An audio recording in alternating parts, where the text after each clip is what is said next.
सबसे पहले आप सभी को मेरा यूट्यूब चैनल पे स्वागत है। इस वीडियो में मैं आपको NISM सीरीज 8 यानी इक्विटी डेरिवेटिव सर्टिफिकेशन एग्जामिनेशन के बारे में बताने जा रहा हूँ। जैसे कि मैंने कहा था, NISM सीरीज 8 का हर एक चैप्टर को मैं स्टेप बाय स्टेप बताऊँगा। तो इस वीडियो में मैं आपको पहला चैप्टर यानी बेसिक ऑफ डेरिवेटिव के बारे में बताने जा रहा हूँ। आप सभी को मेरा रिक्वेस्ट है, मेरा ये वीडियो आप अंत तक देखिए ताकि आपको पूरी की पूरी जानकारी मिले। इस चैप्टर का वेटेज है 10, यानी इस चैप्टर से आपको 10 क्वेश्चन मिल सकती है, जिसमें आपको 10 मार्क्स मिल सकता है। तो चलिए आगे बढ़ते हैं। सबसे पहले मैं एजेंडा बता देता हूँ। इस चैप्टर 1 की जो मेन एजेंडा है, सबसे पहले मैं आपको बेसिक ऑफ डेरिवेटिव्स बताऊँगा, यानी डेरिवेटिव्स क्या है, उसका बेसिक नॉलेज होना बहुत ही ज़रूरी है। उसके बाद मैं आपको वर्ल्ड का जो हिस्ट्री है जो डेरिवेटिव मार्केट की, उसके बारे में बताऊँगा, और डेरिवेटिव मार्केट वर्ल्ड में किस तरह इवोल्यूशन हुई है उसके बारे में भी जानकारी दूंगा। इसके बाद मैं आपको इंडिया का जो डेरिवेटिव मार्केट है उसके बारे में बताऊंगा, उसका हिस्ट्री, उसका इवोल्यूशन के बारे में बताऊंगा। इसके बाद मैं आपको इंडियन डेरिवेटिव मार्केट का जो वेरियस टाइप ऑफ पार्टिसिपेंट्स है उसके बारे में बताऊंगा। इसके बाद इंडियन डेरिवेटिव मार्केट का वेरियस टाइप ऑफ फॉर्मेट उसके बारे में बताऊंगा। इसके बाद डेरिवेटिव मार्केट्स की जो सिग्निफिकेंस है इंडियन मार्केट की, उसके बारे में बताऊंगा। और आखिर में मैं आपको, अगर आप डेरिवेटिव मार्केट में काम कर रहे हैं तो किस तरह का रिस्क आपके सामने आ सकती है, तो उस रिस्क के बारे में आपको एक्सप्लेन करूंगा। आशा करता हूं ये वीडियो आपको काफ़ी हेल्प करेगा। चलिए आगे बढ़ते हैं। जैसे कि मैंने कहा कि सबसे पहले बेसिक ऑफ डेरिवेटिव्स के ऊपर बात करूँगा। आप शायद सुने होंगे, बहुत सारे लोग कहते हैं कि मैं फ्यूचर में काम करता हूँ, मैं ऑप्शन में काम करता हूँ। ये जो फ्यूचर ऑप्शन, ये सारे डेरिवेटिव्स की पार्ट है, यानी ये लोग डेरिवेटिव मार्केट में काम करते हैं। अगर आप डेरिवेटिव मार्केट में काम करना चाहते हैं तो आपके पास बेसिक जानकारी होना चाहिए। बिना जानकारी में आप अगर ट्रेडिंग करने जाएंगे तो आपको लॉस, आपको नुकसान हो सकता है। अगर आप डेरिवेटिव मार्केट के बारे में जानना चाहते हैं तो सबसे पहले आपका दिमाग में यही क्वेश्चन आता है, ये डेरिवेटिव क्या होती है, और डेरिवेटिव का कॉन्सेप्ट क्या है, और डेरिवेटिव मार्केट में काम किस तरह होता है। तो यहाँ पर एक बहुत ही सिंपल सा डेफिनेशन है, आप देख सकते हैं। डेरिवेटिव ऐसा एक कॉन्ट्रैक्ट है, और इसको प्रोडक्ट भी कह सकते हैं, जिसका वैल्यू दूसरी कोई अदर एसेट की वैल्यू के ऊपर डिपेंड करती है, और इस तरह का एसेट को हम लोग अंडरलाइंग एसेट कहते हैं। एक छोटा सा एग्जांपल लेके आपको मैं समझाने की कोशिश करता हूँ। देखिए यहाँ पर मैं कुछ प्रोडक्ट्स डिस्प्ले कर रहा हूँ। सबसे पहले क्रूड ऑयल, उसके बाद पेट्रोल, डीजल और केरोसिन। आप जानते हैं कि क्रूड ऑयल जो माइन से मिलती है, ये कच्ची तेल है, और क्रूड ऑयल से पेट्रोल, डीजल, केरोसिन भी बनती है। अगर क्रूड ऑयल का प्राइस इंक्रीज हुई तो ऑटोमेटिकली पेट्रोल, डीजल, केरोसिन का भी प्राइस इंक्रीज होगी, क्योंकि पेट्रोल, डीजल, केरोसिन ये सारे प्रोडक्ट्स क्रूड ऑयल से ही बनती है। उसी तरह क्रूड ऑयल का प्राइस अगर डिक्रीज हुई तो ऑटोमेटिकली पेट्रोल, डीजल, केरोसिन का भी प्राइस डिक्रीज होना चाहिए। यानी आप ये कह सकते हैं, पेट्रोल का प्राइस क्रूड ऑयल के प्राइस के ऊपर डिपेंड करती है, डीजल का भी प्राइस क्रूड ऑयल के प्राइस के ऊपर डिपेंड करती है, उसी तरह केरोसिन का भी प्राइस क्रूड ऑयल के प्राइस के ऊपर डिपेंड करती है। यानी यहाँ पर जो मेन प्रोडक्ट है वो क्रूड ऑयल। क्रूड ऑयल एक अंडरलाइंग एसेट है, और क्रूड ऑयल का जो प्राइस चेंजेस होता है उसके साथ साथ पेट्रोल, डीजल, केरोसिन सभी का प्राइस चेंज हो सकता है।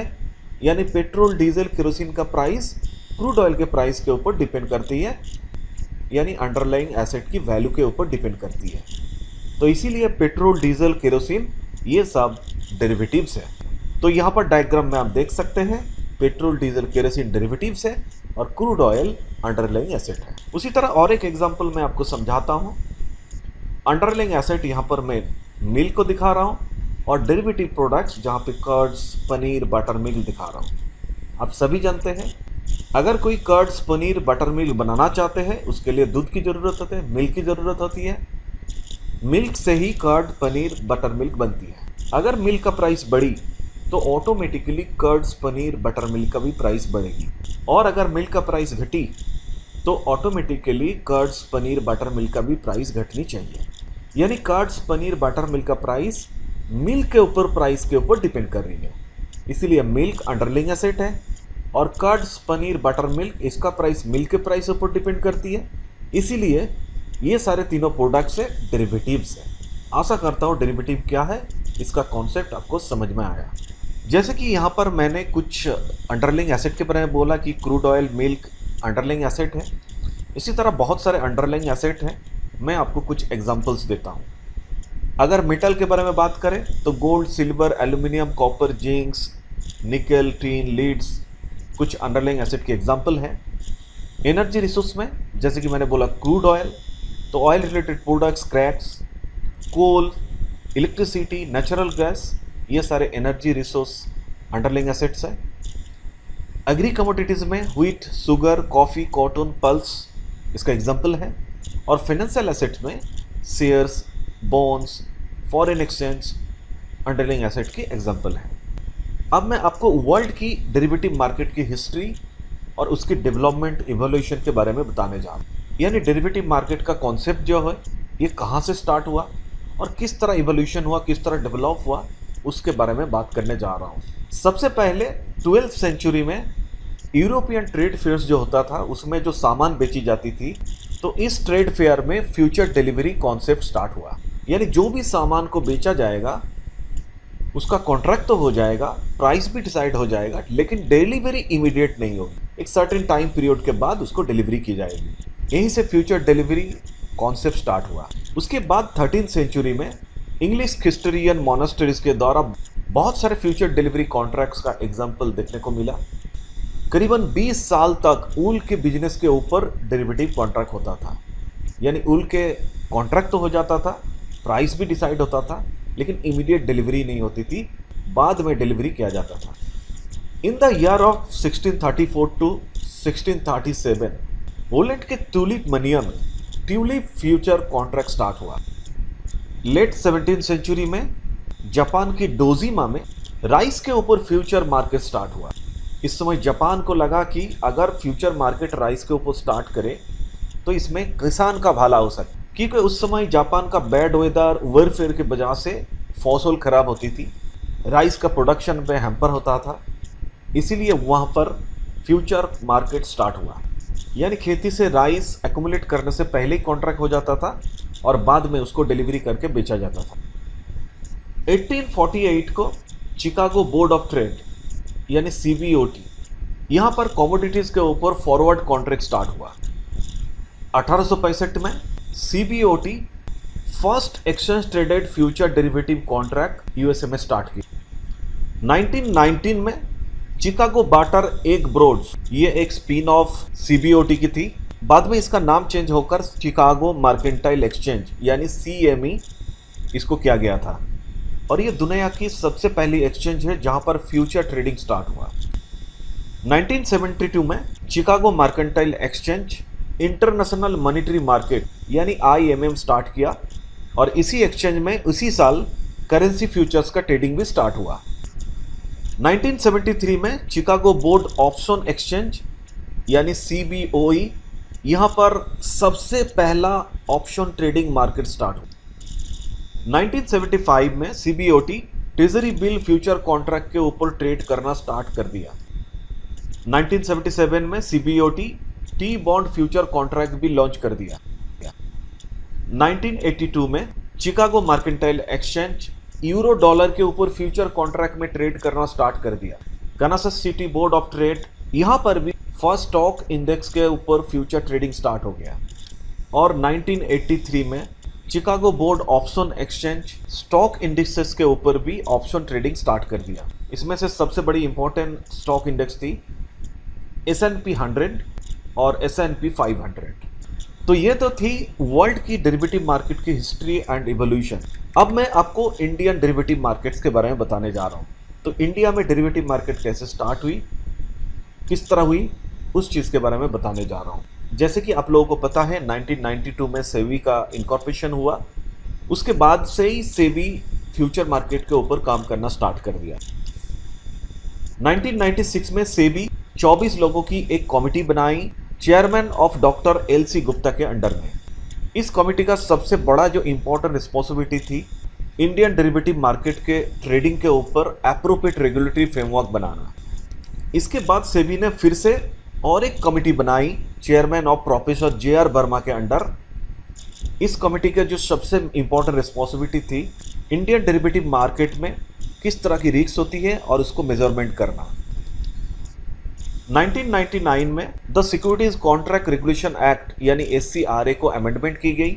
इस अमेंडमेंट में डेरिवेटिव नाम की जो वर्ड्स है, ये सिक्योरिटीज का एक पार्ट है, जैसे शेयर्स, डिवेंचर, बॉन्ड्स, ये सब सिक्योरिटीज का पार्ट है। डेरिवेटिव्स भी एक सिक्योरिटीज का पार्ट है। इसको अमेंडमेंट किया गया था। In the year of 2000 SEBI ने BSE और NSE एक्सचेंज को परमिशन दिया इक्विटी डेरिवेटिव सेगमेंट के ऊपर ट्रेड करने का। इसी साल सेबी ने और भी अप्रूव किया, निफ्टी सेंसेक्स बेस्ड जो इंडेक्स फ्यूचर कॉन्ट्रैक्ट है उसके ऊपर ट्रेड करने का भी परमिशन दे दिया। इन the year of 2001 index option के ऊपर ट्रेडिंग स्टार्ट हुआ, individual stock option trading start हुआ, इंडिविजुअल स्टॉक फ्यूचर्स के ऊपर भी ट्रेडिंग स्टार्ट हो गया। इन the year of 2013 metropolitan stock exchange of India limited यानी MSEI, यहाँ पर भी डेरिवेटिव प्रोडक्ट के ऊपर ट्रेडिंग होना स्टार्ट हो गया। अब मैं आपको समझाऊंगा इंडियन डेरिवेटिव मार्केट में किस तरह की प्रोडक्ट है। अगर आप इंडियन डेरिवेटिव मार्केट में फ्यूचर ऑप्शन में काम करना चाहते हैं तो आपको सबसे पहले प्रोडक्ट के बारे में जानकारी लेना पड़ेगा। देखिए, इंडियन डेरिवेटिव मार्केट में 4 तरह का प्रोडक्ट है। एक फॉरवर्ड, एक फ्यूचर, एक ऑप्शन और एक स्वैप्स। ये 4 प्रोडक्ट है, चारों को हम लोग डेरिवेटिव कहते हैं। सबसे पहले मैं बताऊंगा फॉरवर्ड कॉन्ट्रैक्ट के बारे में। देखिए, फॉरवर्ड कॉन्ट्रैक्ट ऐसा एक कॉन्ट्रैक्ट है जो बायर और सेलर के बीच में होता है किसी भी तरह की अंडरलाइंग एसेट के, लेकिन उसका जो प्राइस होगा कॉन्ट्रैक्ट का, उसका प्राइस अभी डिसाइडेड होगा और उसको बाद में डिलीवरी दिया जाएगा। इस तरह का कॉन्ट्रैक्ट को हम लोग फॉरवर्ड कॉन्ट्रैक्ट कहते हैं। इसको हम लोग ओवर द काउंटर यानी OTC कॉन्ट्रैक्ट भी कह सकते हैं। इस तरह का कॉन्ट्रैक्ट में बायर और सेलर के बीच में फ्यूचर में कॉन्ट्रैक्ट होती है, अभी प्राइस डिसाइड होती है, डिलीवरी बाद में किया जाता है। इसमें एक्सचेंज का कोई काम नहीं है, बायर और सेलर के बीच में एक्सचेंज का कोई रोल नहीं है। यहाँ पर NSE BSE का कोई काम नहीं है। उसी तरह दूसरी और एक मार्केट है जिसको हम लोग फ्यूचर मार्केट कहते हैं। ये भी एक फॉरवर्ड टाइप के मार्केट है, लेकिन इसमें सबसे बड़ा जो डिफरेंस है फॉरवर्ड मार्केट के साथ, यहाँ पे एक्सचेंज की एग्जिस्टेंसी होती है। यानी बायर और सेलर के बीच में जो कॉन्ट्रैक्ट होती है उस कॉन्ट्रैक्ट को एक्सचेंज द्वारा कंप्लीट की जाती है। यहाँ पर NSE हो सकती है या फिर BSE एक्सचेंज हो सकती है। इसीलिए फ्यूचर मार्केट जो है बहुत ही स्टैंडर्डाइज है। यहाँ पे एक लॉट साइज होती है, मैच्योरिटी डेट होती है, एक्सपायरी होती है, इसकी क्वालिटी मेंटेन की जाती है। इस तरह का कॉन्ट्रैक्ट को अपना मन मर्जी कैंसिल नहीं की जाती है, इसीलिए यह बहुत ही सेफ है, सिक्योर्ड है फॉरवर्ड मार्केट की तुलना में। आगे चल के फ्यूचर मार्केट के बारे में और डिटेल्स में जानकारी लेंगे। इसके बाद है ऑप्शन कॉन्ट्रैक्ट। ये भी एक ऐसा एक कॉन्ट्रैक्ट है जहाँ पर कॉन्ट्रैक्ट की जाती है बायर और सेलर के बीच में, लेकिन यहाँ पे किसी भी तरह की कोई ऑब्लिगेशन नहीं होती है किसी भी अंडरलाइंग एसेट को बाय और सेल करने के लिए। यहाँ पर भी फ्यूचर डेट में एक कॉन्ट्रैक्ट होती है और प्राइस भी डिसाइड की जाती है। एक बायर ऑप्शन को बाई करने के लिए जो पैसा पेमेंट करते हैं उसको हम लोग प्रीमियम कहते हैं। एक बायर कोई भी कॉन्ट्रैक्ट बाई करने के लिए जो पैसा पेमेंट करते हैं उस पेमेंट को प्रीमियम कहती है। यानी बायर प्रीमियम पे करते हैं और सेलर्स को प्रीमियम मिलता है। ऑप्शन के बारे में भी आगे चल के हम लोग डिस्कस करेंगे। और लास्ट जो कॉन्ट्रैक्ट है जिसको हम लोग स्वैप कॉन्ट्रैक्ट कहते हैं, यहाँ पर भी बायर और सेलर के बीच में कॉन्ट्रैक्ट होता है। ये कॉन्ट्रैक्ट बायर और सेलर के बीच में फ्यूचर का कैश फ्लो का एक्सचेंज करने के लिए होता है और इसके लिए बायर और सेलर पहले से ही प्री अरेंज फार्मूला यूज़ करते हैं। यानी फार्मूला किस तरह बाई होगा, किस तरह सेल होगा, पहले से डिसाइड रहती है, उसके आधार पे बेस करके कॉन्ट्रैक्ट की जाती है। ये भी एक सीरीज ऑफ फॉरवर्ड कॉन्ट्रैक्ट है, आगे चल के इसके ऊपर भी बात करेंगे। अभी के लिए बेसिक आइडिया इतना काफ़ी है, अभी के लिए बेसिक नॉलेज के लिए इतना काफ़ी है। चलिए आगे बढ़ते हैं। अब मैं यहाँ पर मार्केट पार्टिसिपेंट्स के ऊपर बात करूँगा। देखिए, मार्केट पार्टिसिपेंट्स वही होता है जो डेरिवेटिव मार्केट में बाय और सेल करते हैं कॉन्ट्रैक्ट, यानी बायर और सेलर डेरिवेटिव मार्केट का पार्टिसिपेंट्स होते हैं। अब कितने टाइप के पार्टिसिपेंट्स होती है, किस तरह वो काम करते हैं, देखिए वो किस तरह बाई करते हैं उसके नेचर के ऊपर बेस करके 3 टाइप के मार्केट पार्टिसिपेंट्स होते हैं। एक है हेजर, उसके बाद दूसरी है स्पेकुलेटर और ट्रेडर्स और तीसरी है आर्बिट्रेजर। यहाँ पर आप देख सकते हैं ये 3 टाइप के मार्केट पार्टिसिपेंट्स हैं। अब ये पार्टिसिपेंट्स किस तरह काम करते हैं उसके ऊपर बात करते हैं। सबसे पहले बात करेंगे हेजर के बारे में। देखिए, हेजर एक ऐसा मार्केट पार्टिसिपेंट्स है जिसके पास पहले से ही एग्जिस्टिंग अंडरलाइंग एसेट होती है और उसका प्राइस का रिस्क जो है उसको रिड्यूस करने के लिए वो दूसरा पोजीशन लेते हैं। इसी प्रकार से अपना रिस्क को मिनिमम करते हैं। इस तरह का मार्केट पार्टिसिपेंट्स को हेजर कहते हैं। तो हेजिंग कॉन्सेप्ट समझाने के लिए मैं आपको एक बहुत ही सिंपल सा एग्जांपल देता हूँ। मान लीजिए आपने एक लैपटॉप खरीदे हैं जिसका प्राइस है $1000। मान लीजिए इंडियन मनी में $1 का प्राइस है 80 रुपया, तो उसके हिसाब से $1000 का प्राइस हो जाता है 80,000 रुपया। यानी अभी अगर आपको पेमेंट करना है तो आपको 80,000 रुपया पेमेंट करना होगा। लेकिन आपका जो लैपटॉप सेलर है उसने आपको कहा है आपको अभी पेमेंट करने की ज़रूरत नहीं है, आपको 1 महीने के बाद $1000 पेमेंट करना है। आपको लगा कि तो बहुत अच्छी बात है, अभी पेमेंट नहीं करने की ज़रूरत है, आपको 1 महीने के बाद वही $1000 पेमेंट करना है। लेकिन आपको यहाँ पर एक छोटी सी रिस्क, अभी $1 का प्राइस चल रहा है कि 80 रुपया। क्या पता है 1 महीने के बाद इंडियन करेंसी कमज़ोर हो पड़े, जहाँ पर $1 के हिसाब से 80 रुपये की जगह में आपको ज़्यादा पैसा देना पड़े। मान लीजिए 1 महीने के बाद $1 का जो रेट है वो 90 रुपया हो गया, यानी आपको 80,000 की जगह में आपको 90,000 रुपया पेमेंट करना पड़ेगा वही $1000 के लिए। तो यहाँ पर आप देख सकते हैं आपको 10,000 रुपया एक्स्ट्रा पेमेंट करना पड़ रहा है। तो इस तरह का रिस्क से बचने के लिए आप हेज कर सकते हैं। अब हेज कैसे करेंगे, उसका प्रोसेस क्या है, टेक्निक क्या है, उसके बारे में आगे चल के हम लोग डिस्कस करेंगे। और एक मार्केट पार्टिसिपेंट्स होता है जिसको हम लोग स्पेक्युलेटर और ट्रेडर कहते हैं।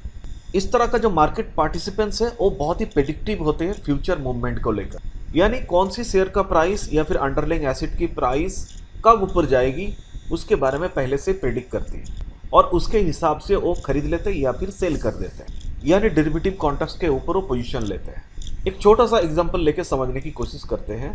मान लीजिए एक मार्केट पार्टिसिपेंट्स है, उसको लगा कि टीसीएस का प्राइस अगले 1 महीने के बाद बहुत ऊपर जाने वाला है। अभी उसको सस्ता प्राइस लग रहा है टीसीएस का, इसीलिए कम पैसा इन्वेस्ट करके ज़्यादा शेयर्स खरीदने के लिए वो डेरिवेटिव कॉन्ट्रैक्ट्स बाई करते हैं। अगर उसका प्रेडिक्शन सही हुआ, यानी 1 महीने के बाद टीसीएस का प्राइस ऊपर चली गई, उसका रेट बहुत ज़्यादा ऊपर चली गई, तो ऐसे केसेस में वो बेचकर बहुत ज़्यादा प्रॉफिट कमा सकते हैं। लेकिन इस तरह का ट्रेडिंग में बहुत सारे प्रॉब्लम भी हैं। स्पेकुलेटर यहाँ पे प्रेडिक्शन कर रहा है कि फ्यूचर में शेयर प्राइस ऊपर जाएगी या फिर नीचे आएगी। उसका प्रेडिक्शन हर टाइम करेक्ट होगा इसका कोई गारंटी नहीं है, उसका प्रेडिक्शन गलत भी हो सकता है। अगर उसने सोचा है कि शेयर प्राइस ऊपर जाएगी तो उसने बाई पोजीशन ले लिया और हुआ कि उल्टा शेयर प्राइस नीचे चली गई, ऐसे केसेस में उसको नुकसान हो सकता है। इसीलिए प्रेडिक्टिव ट्रेड करने के लिए आपको बहुत ही समझदार होना पड़ेगा, मार्केट का नॉलेज रखना पड़ेगा, तब जाके आप डेरिवेटिव कॉन्ट्रैक्ट्स के ऊपर ट्रेड कर सकते हैं। इसके बाद मैं आर्बिट्रेजर के बारे में बताऊँ। ये भी एक समझदार पार्टिसिपेंट्स है जो 2 अलग अलग मार्केट में काम करते हैं। जिस मार्केट में प्रोडक्ट को सस्ते में मिलती है वहाँ पर वो खरीद लेते हैं, और जिस मार्केट में प्राइस ज़्यादा मिलती है वहाँ पर वो बेच देते हैं। इसी प्रकार से 2 डिफरेंट मार्केट में काम करते हैं, एक मार्केट में खरीदते हैं और दूसरे मार्केट में बेचते हैं, और बाइंग सेलिंग का जो डिफरेंस होती है वही उसका प्रॉफिट होता है। इस तरह जो 2 डिफरेंट मार्केट में काम करते हैं और इसी के द्वारा प्रॉफिट कमाते हैं, इस तरह का मार्केट पार्टिसिपेंट्स को आर्बिट्रेजर कहते हैं।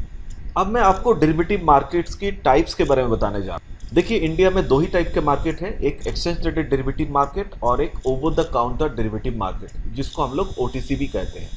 देखिए एक्सचेंज ट्रेडेड डेरिवेटिव मार्केट, इस नाम से ही पता चलता है इस तरह का डेरिवेटिव मार्केट एक्सचेंज के थ्रू ट्रेड होती है। ये बहुत ही ऑर्गेनाइज है, सेंट्रलाइज है, ये बहुत ही ट्रस्टवर्दी है। यहाँ पर कॉन्ट्रैक्ट एक बार हो जाने के बाद वो कैंसिल नहीं होती, क्योंकि बीच में एक्सचेंज रहती है, बायर सेलर दोनों को प्रोटेक्ट करती है, दोनों को सेफ्टी देती है। लेकिन ओवर द काउंटर यानी OTC डेरिवेटिव मार्केट, जहाँ पर बायर सेलर आमने सामने बैठ के कॉन्ट्रैक्ट के ऊपर डील करते हैं, यहाँ पर किसी भी तरह की एक्सचेंज की एग्जिस्टेंस ही नहीं होती है। चाहे तो बायर सेलर टेलीफोन में बात करके भी ऑर्डर प्लेस कर सकते हैं, या फिर किसी भी तरह की इलेक्ट्रॉनिक मीडिया जैसे कि ईमेल के माध्यम से भी वो कॉन्ट्रैक्ट कर सकते हैं। इस तरह का मार्केट उतनी ऑर्गेनाइज नहीं है, उतनी सेफ नहीं है। किसी भी तरह की कोई भी काउंटर पार्टी कभी भी डिने कर सकते हैं, टर्म्स कंडीशन चेंज हो सकते हैं। तो इसीलिए एक्सचेंज ट्रेडेड डेरिवेटिव मार्केट बहुत ही सेफ है over the counter derivative market की तुलना में। तो मैं चाहूँगा कि आप ज़्यादा से ज़्यादा एक्सचेंज ट्रेडेड डेरिवेटिव के ऊपर काम करें। अब सवाल है कि डेरिवेटिव में काम क्यों करते हैं और एक्सचेंज डेरिवेटिव को क्यों लाए हैं, इसका सिग्निफिकेंस क्या है। सबसे पहला इंपॉर्टेंट पॉइंट है कि प्राइस डिस्कवरी को इम्प्रूवमेंट करना, अंडरलाइंग एसेट की एक्चुअल वैल्यूएशन करना, उसका एक्सपेक्टेशन, उसका प्राइस मूवमेंट, ये सारी चीज़ के ऊपर काम करना, उसको इम्प्रूव करना। दूसरी important point, transfer of various risk. देखिए, जैसे कि मैंने कहा, अगर आप कुछ भी खरीदते हैं फ्यूचर में उसका कहीं ना कहीं रिस्क होती है। उस एग्जिस्टिंग रिस्क को कम करने के लिए आप हेज कर सकते हैं, जहां पर आपका रिस्क कम हो जाता है। बहुत समय ज़्यादा से ज़्यादा लोग स्पेकुलेटिव ट्रेड्स करते हैं, यानी प्रेडिक्ट करके काम करते हैं और अनऑर्गेनाइज्ड मार्केट में काम करते हैं। तो डेरिवेटिव मार्केट अनऑर्गेनाइज्ड मार्केट से स्पेकुलेटिव ट्रेडर्स को ऑर्गेनाइज्ड मार्केट में लाते हैं, इसीलिए मार्केट पार्टिसिपेंट्स डेरिवेटिव मार्केट में काम करते हैं। और जैसे कि मैंने बोला कि डेरिवेटिव मार्केट में जब भी आप काम करेंगे कुछ ना कुछ उसमें रिस्क है। जब भी कुछ भी आप ट्रेड करते हैं, बाई करते सेल करते हैं, वो कौन सी रिस्क है, किस तरह का रिस्क है, ये सब रिस्क आपके सामने क्यों आती है, इसमें आपको प्रॉब्लम क्या हो सकता है, इस चीज़ के ऊपर थोड़ा सा आइडिया ले लेते हैं। देखिए, सबसे पहला जो रिस्क है काउंटर पार्टी रिस्क है। अगर कोई भी काउंटर पार्टी डिफॉल्ट हो जाता है तो इसमें आपको बहुत ही प्रॉब्लम हो सकता है। जैसे कि मैंने बोला कि फॉरवर्ड मार्केट में बायर और सेलर के बीच में कॉन्ट्रैक्ट होता है, बीच में कोई एक्सचेंज नहीं होता है। तो ऐसे केसेस में बायर और सेलर दो काउंटर पार्टी हैं। इसमें से अगर कोई भी डिने कर दिया, मान लीजिए बायर पैसा नहीं दे रहा है या फिर सेलर अपना प्रोडक्ट नहीं दे रहा है, तो ऐसे केसेस में आपका कॉन्ट्रैक्ट वॉइड हो सकता है। इसीलिए फॉरवर्ड कॉन्ट्रैक्ट की तुलना में फ्यूचर ऑप्शन मार्केट बहुत ही सेफ है। दूसरी जो रिस्क है वो प्राइस मूवमेंट रिलेटेड रिस्क है, क्योंकि जैसे कि पता है कोई भी चीज़ आप खरीदते हैं समय के साथ साथ उसका प्राइस का चेंजेस होते रहते हैं। जैसे कि मैंने एग्जांपल दिया कि डॉलर का प्राइस अगर ऊपर चली गई तो आपको ज़्यादा पैसा देना पड़ेगा, तो ये भी एक बहुत बड़ा रिस्क है। इससे बचने के लिए हम लोग हेज करते हैं। थर्ड जो रिस्क है लिक्विडिटी रिस्क। हम लोग डेरिवेटिव मार्केट में पोजीशन लेते हैं लेकिन सही टाइम पर एग्जिट नहीं कर पाते इनएबिलिटी के वजह से। मान लीजिए किसी भी तरह की आप डेरिवेटिव कॉन्ट्रैक्ट बाई किए हैं और आपको प्रॉफिट भी दिख रहा है, लेकिन आपको उसको बेचना है प्रॉफिट पाने के लिए, लेकिन सही टाइम पर आप बेच नहीं पाए, कहीं ना कहीं कोई प्रॉब्लम आ गया, तो इस तरह का रिस्क जो है उसको हम लोग लिक्विडिटी रिस्क कहते हैं, यानी आप लिक्विडिटी नहीं कर पाए। इसके बाद जो रिस्क है वो लीगल एंड रेगुलेटरी रिस्क। कभी कभी डेरिवेटिव कॉन्ट्रैक्ट्स का एनफोर्सेबिलिटी की वजह से इस तरह का रिस्क आ सकती है। और लास्ट जो इंपॉर्टेंट रिस्क है वो ऑपरेशनल रिस्क। अगर किसी काउंटर पार्टी ने फ्रॉड कर लिया या फिर कॉन्ट्रैक्ट के टाइम में जो भी डॉक्यूमेंट्स की ज़रूरत थी वो सारे डॉक्यूमेंट्स कंप्लीट नहीं किया, ठीक से एग्जीक्यूशन नहीं किया, ये सारे कारण की वजह से भी आपको रिस्क आ सकती है। तो ज़्यादातर फॉरवर्ड मार्केट में आप अगर काम करते हैं तो ऐसे केसेस में आपको बहुत ही ध्यान देना पड़ेगा, नहीं तो आपको प्रॉब्लम आ सकता है। इसीलिए मेरा रिक्वेस्ट है, आप फ्यूचर में काम कीजिए, ऑप्शन में काम कीजिए और एक्सचेंज के थ्रू काम कीजिए। इंडिया में मेंबर ऑफ एक्सचेंज एक model risk disclosure documents issue करती है, जहां पर एक्सचेंज का इक्विटी फ्यूचर ऑप्शन सेगमेंट का ट्रेडिंग रिलेटेड इंपॉर्टेंट इंफॉर्मेशन रहती है। आशा करता हूँ ये वीडियो आपको अच्छा लगा। अगर आपको अच्छा लगा तो मेरे चैनल को सब्सक्राइब कर दीजिए और बेल आइकन को ज़रूर दबा दीजिए ताकि आपको मेरा नेक्स्ट वीडियो का नोटिफिकेशन मिले। आप चाहे तो मेरा ये वीडियो आप कमेंट कर सकते हैं, लाइक कर सकते हैं। तो स्टे हेल्दी, बी हैप्पी। जब भी आप इन्वेस्ट करें सोच कर समझ कर इन्वेस्ट कीजिए।